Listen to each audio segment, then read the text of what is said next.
Electric Cafe.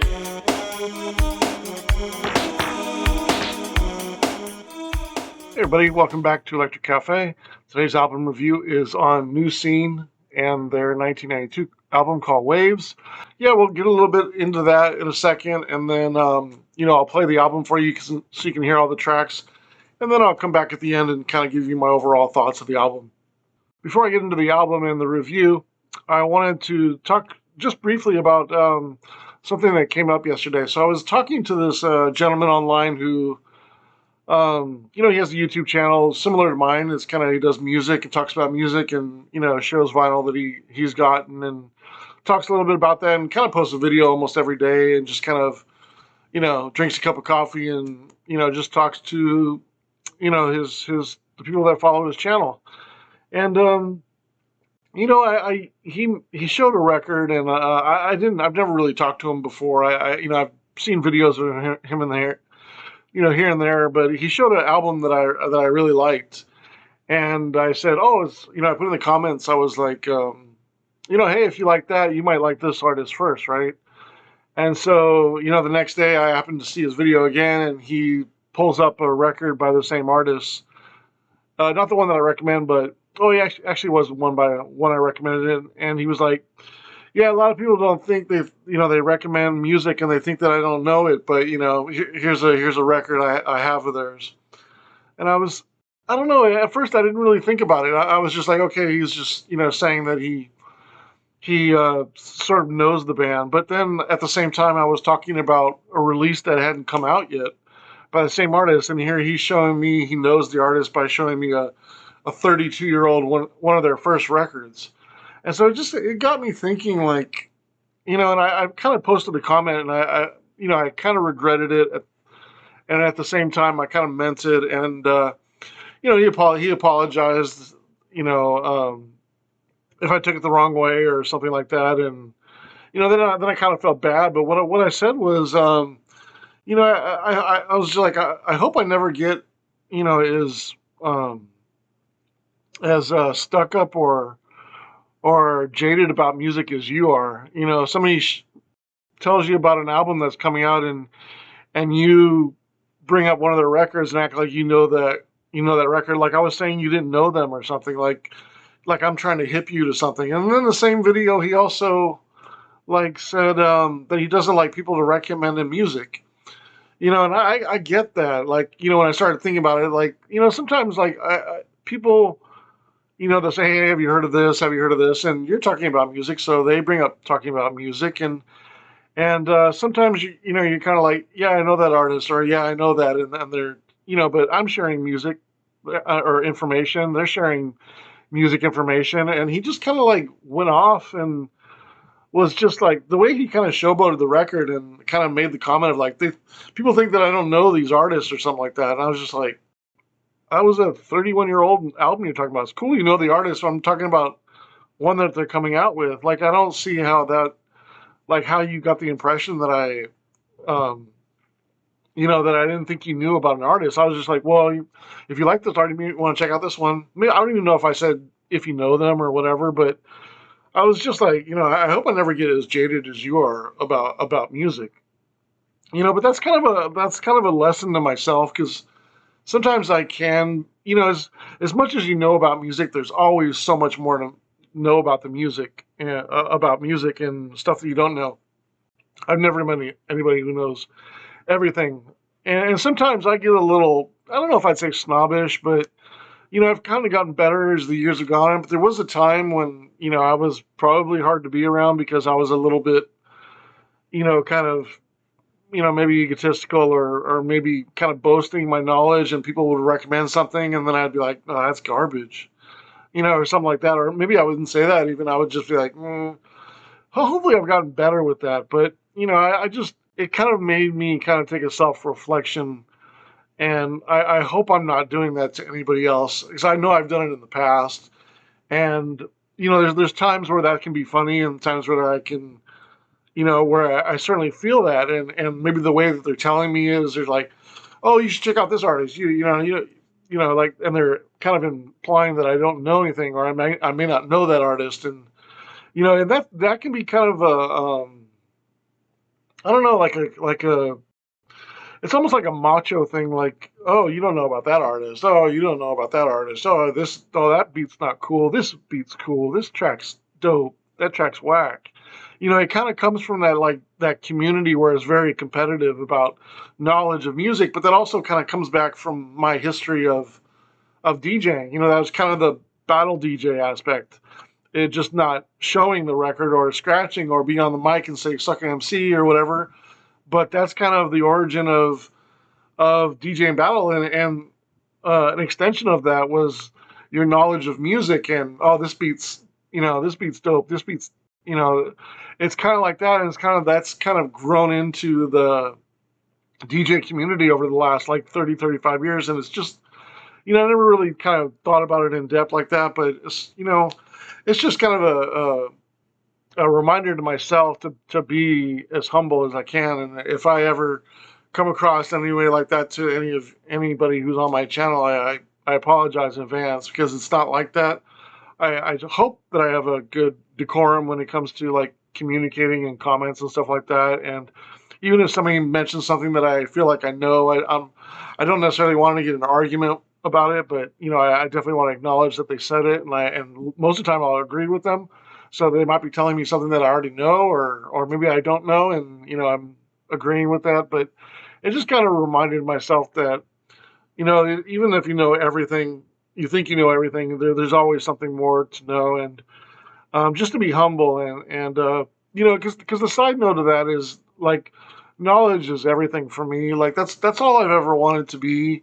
I've never wanted to be rich. I've never wanted to have a wife and a beautiful family. I've never wanted to have a Ferrari or a house on the beach. Like my goal in life was, I can remember since I was like before I was like 10 years old. Like I wanted to know as much about music and electronic music as possible. Even before I got into electronic music, that was my goal. Like I wanted to know about the history of music.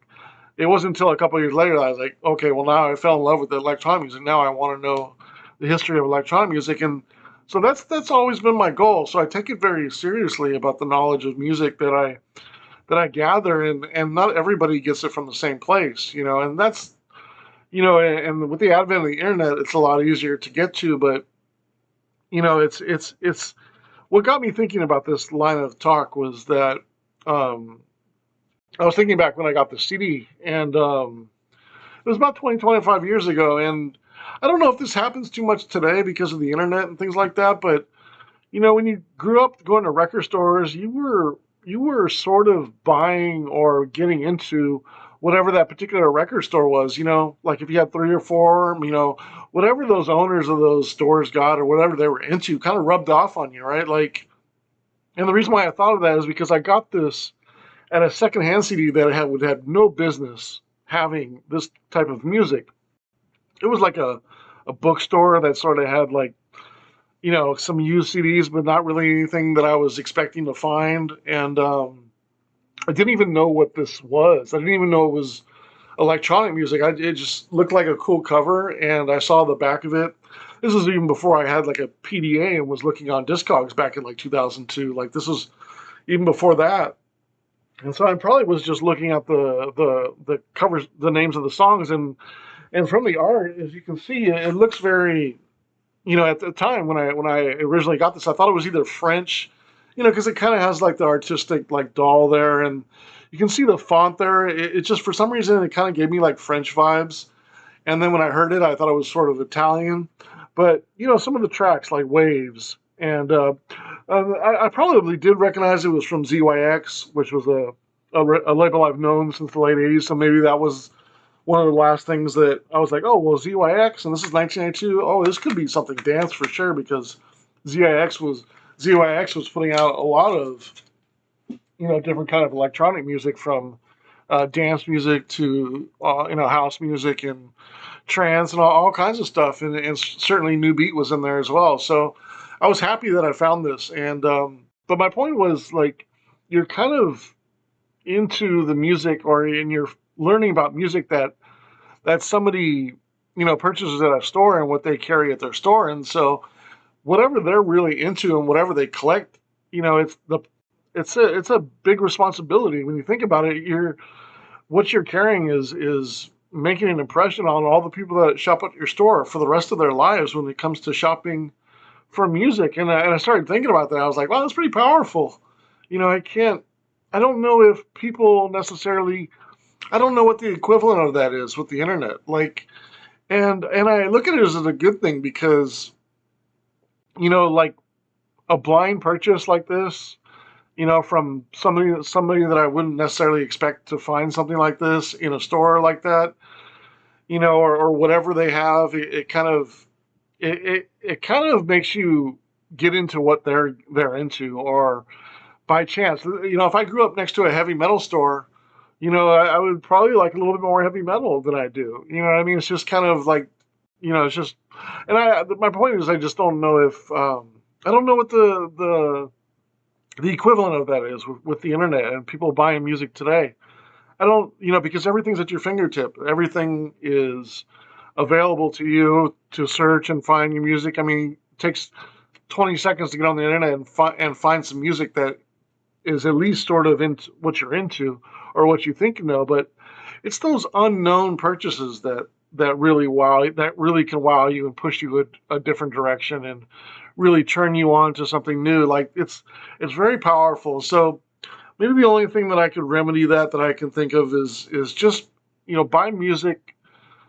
And I've done this over the course of the last however many years.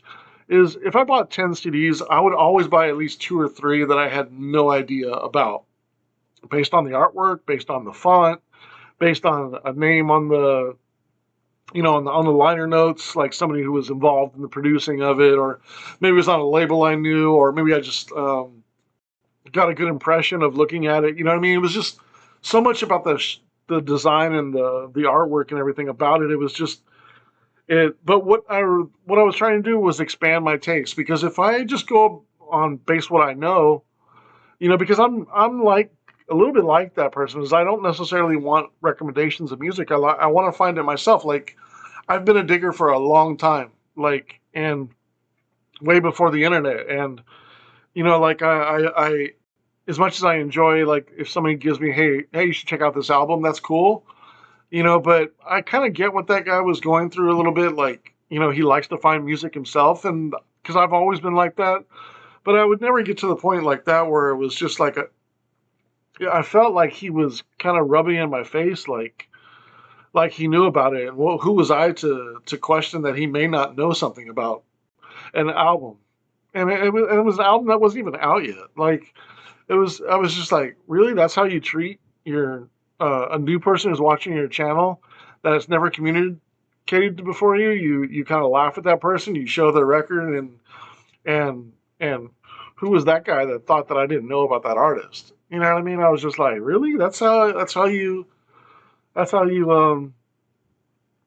to your people that watch your videos? Like, it was so condescending, and I was kind of taken back for it. But just to finish that conversation about trying different things, is like, that's how your whole world opens up. Like, taking a chance on music that you have no idea about. Like, it's so rewarding to find music, and you didn't click on it, or somebody didn't tell you about it. Like, that's part of the search, right? It's part of the digging. There was a track back in like 1983, um, by Afrika Bambaataa. It's a popular dance track, and it's called "Looking for the Perfect Beat." And I'm sure a lot of people know it that are watching this channel that know dance music. But the idea behind that, looking for the perfect beat, like, that's kind of the passion that we have as music collectors, and finding music is looking for that perfect song, looking for that perfect beat, looking for that undiscovered jewel, or looking for that, somebody passed over this track 1,000 times and didn't pick it up, and you're in a 50-cent bin, and you pick up a fantastic record that just blows your mind and gets you all into a certain style of music. Like, that's what it can do. Like, that's the power of finding music yourself, and just taking a chance on music. I'll tell a small quick story, and then we'll move on to the review about that. There was one time I was in a DC location store in Arlington, Virginia. And I talk about this record store sometimes, and it closed down probably 2000, I don't know, maybe 12. It's called Orpheus Records. It was a record store that was probably opened at least 20 years, if not 40 years, because I was new to DC. But the store was old. I mean, the owner looked like, he was probably in his late 60s. He had nails like this long, and I mean, long hair, looked like he hadn't taken a shower in weeks, but you could just tell he knew his records. Like he was into storing records, and he was kind of a little bit of a, uh, I wouldn't say a hermit, but you know what I mean, like a hoarder, probably the way his record store was. But he just had so much music. It was just always stuff to look through. I was looking through a bin, and I took a chance on this one dance record, and I often do this, especially in records I don't know. Now it's becoming less and less that I know record stores, but I mean certain records, but it said dub on it, and I was like, oh, it's 50 cents. And it has dub on it. Oh, we'll see. I'll take it home. I picked up two of the copies. Those records go for about 150 bucks now, and I go on Discogs, and there's like 50 people who have it, and like 1,200 who want it. Just for my comment that I put on there. And people checking out the music, like it's grown that much over probably not so much. I don't know if it was because of my comment, but you know what I mean. Like people started to recognize that track, and it still hasn't been reissued. I don't know if it'll ever be reissued, but it's just kind of like that's the power of digging. It's just an example of finding a track, sharing it with somebody, and now it's just people really want it, and people really got a chance to actually hear it. And I mean, there wasn't even. I think I even added it to Discogs, but there was a time when I was only like one of like 10 people had it, and still, again, there's only maybe 100 people that have it at the most, but it's still a very rare record, and it just kind of goes to show you, like, you taking chances on music, and you'll never know what you find. And the reason why I bring that up is not so much to tell that story about Discogs, but that track really opened up my eyes to rare grooves in soul and funk and early house from like 1983 to 86, which was a period that I was into electro and obviously into new wave and synth pop and industrial,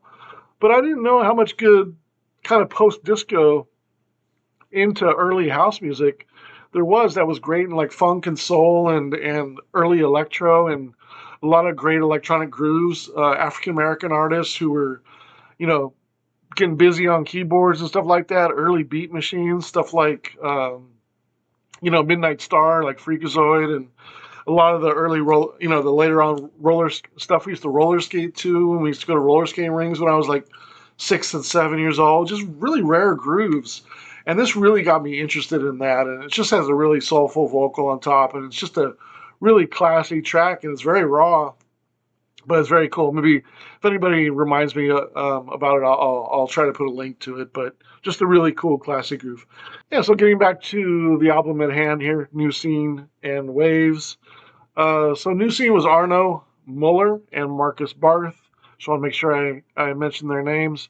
They also recorded quite a few EPs on Boy Records out of Germany, which was a popular dance label in the late 80s and early 90s. And they did a track called Cario under the name Hypnomedia, which I featured on my top trance videos. They had a track on that. So they also did that track, strangely enough, but just a roundabout way, I found that, a few years ago, they also did that track, and, I knew them from this CD, of course. But, just a little bit of background on this album. Came out in 1992, and, yeah, let's get a chance to check each track. You'll see my score on each track, and then I'll come back with you at the end and give you my thoughts about the overall album.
age. Like time travelers, we move through the ocean of time, leaving our bodies on the burnt soil of earth. Visions of the world in cosmic time.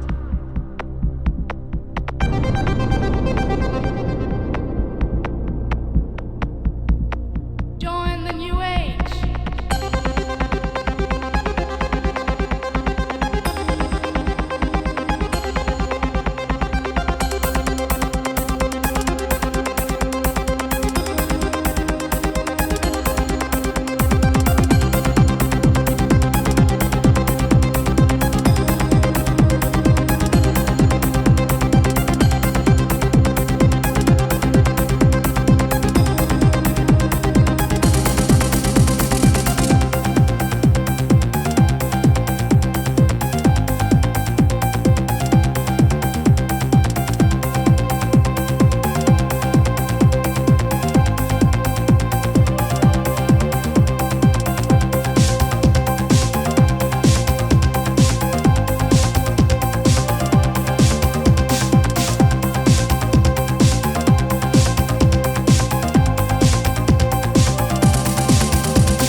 pour réveiller le secret de l'ère nouvelle. Tels les voyageurs du temps, nous évoluons dans un océan temporel. Quittons notre corps sur le sol brûlé de la terre. Intégrer l'ère nouvelle.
Ferme les yeux et ouvre ton esprit pour réveiller le secret de l'ère nouvelle.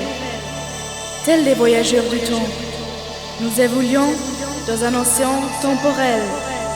Quittons notre corps sur le sol brûlé de la terre.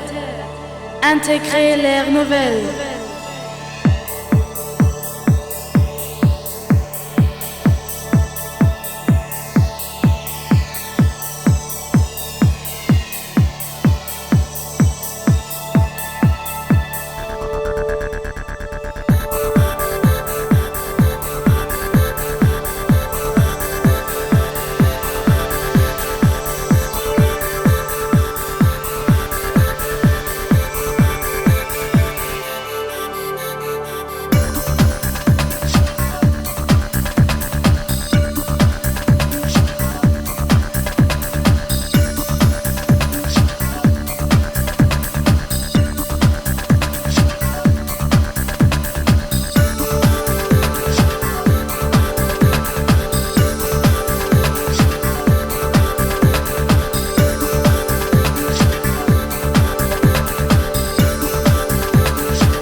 There's hate enough seas of pain.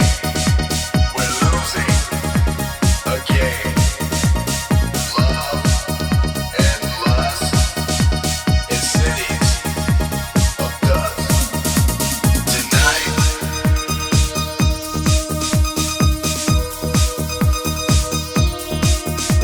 our love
Alright, so there we got a chance to check out each track on Waves by New Scene from 1992.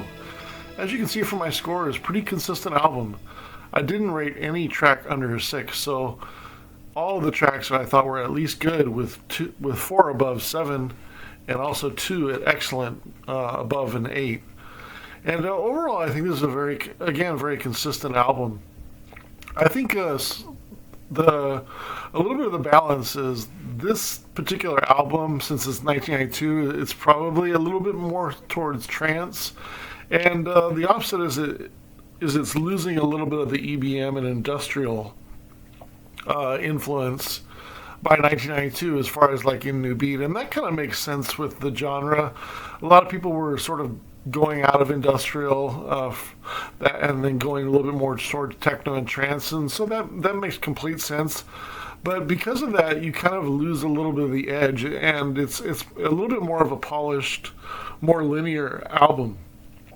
A lot of the tracks don't really have lots of big ups and downs and lots of changes. It's definitely more of a linear techno album, and tracks just very consistent and solid. And the great thing about that is there's a lot less cheesiness on this album than you'll find in some new beat albums, where some parts go in here and there and they're just so over the top. They kind of feel a little bit dated. So those are your kind of the good things and then the bad things about what you'll find about new beat, if you just about the genre in general and the evolution of it, because it had such a short shelf life. New Beat was strong probably for 3 years tops, from like 87, 8 or 88 to about 90, 91. So you're talking about a genre that wasn't around a lot, and considering how much it was influenced by, all the genres around it, like it was changing so much through that time. And so you have a lot of different styles of New Beat. But I definitely feel, and originally when I bought this album again, I thought this might be like from France or maybe Italy, especially Italy after I heard it, because there's such a Italo disco feel. There's the melodies are very dramatic, and I thought this definitely has a little bit more of a tie there than industrial or EBM, and that's why I thought it was a little bit more towards, it might be a house producer. The production for the time is pretty strong. I don't think, some of the volumes of tracks are a little bit up and down, which I fixed in this video, actually. The track Suckin' is track number 5 is very loud on the CD, and so I fixed that in this mix here while I was doing the edits. But some of the volumes in some of the tracks, certain sounds are a little bit high and low. It's very raw production, but overall it's solid. But I think one of the things that impresses me a little bit more than the production is the sounds.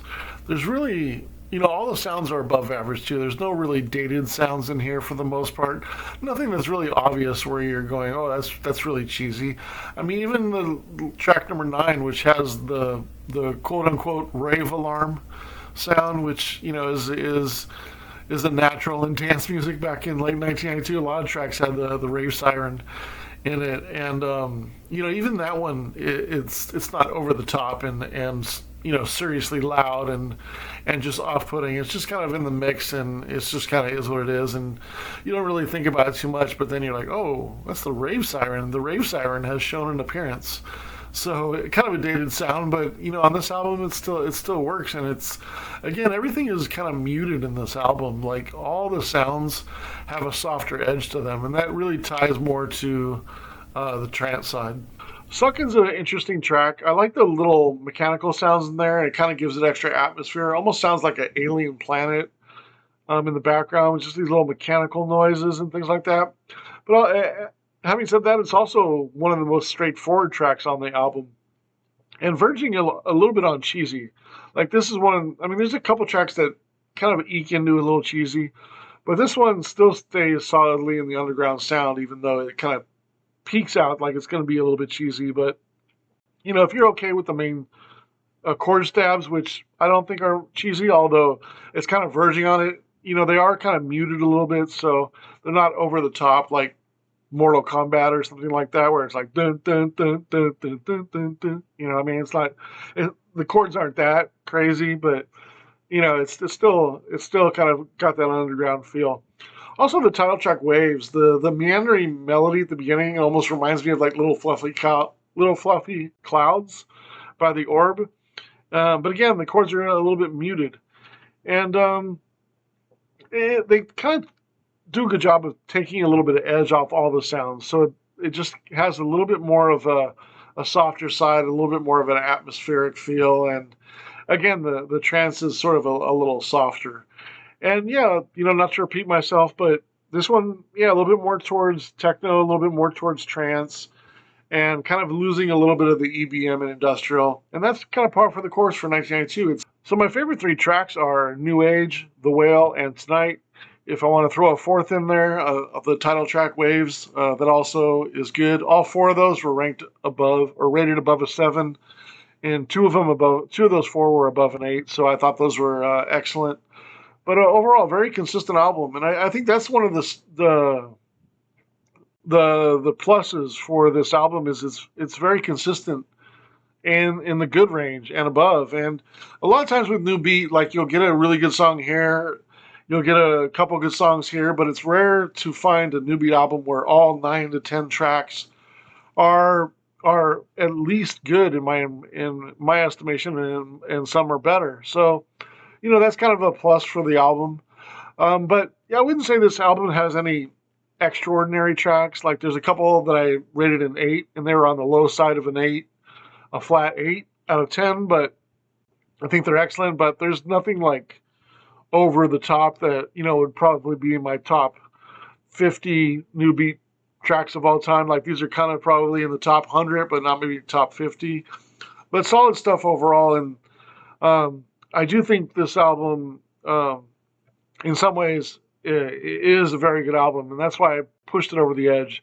When you add up my score, it was a 69 and 69 and a half points. But yeah, that's my thoughts on Waves by New Scene from 1992. Give it a 70 out of 100. I think it's on the low side of a very good, but still a very worthy album. A lot of memories and some classy material on here, which is nice. You know, nothing goes out of the ordinary and goes off into a serious cheesy land. Everything's pretty straightforward. Again, more towards the linear techno side, and just kind of some dramatic, almost Italo disco feel in here. Like, and that's kind of maybe what it is it's early trance almost, and balanced with, you know, kind of a later Italo disco. Because there is a little bit of that sort of dramatic side, but nothing goes over the top. But it kind of has those sort of Belgian melodies that and German melodies that are sort of dramatic, and but nothing goes over the top here, which I think is great. Everything is nice and smooth in here for sure. I appreciate your time in watching this video. Please comment below and let me know what you thought of this album and some of the tracks. Curious to know your thoughts on New Beat as a genre in general. Any of you guys fans out there? I'd be curious to hear your thoughts on the music. All right, thanks so much. We'll see you on the next video. Electric Cafe.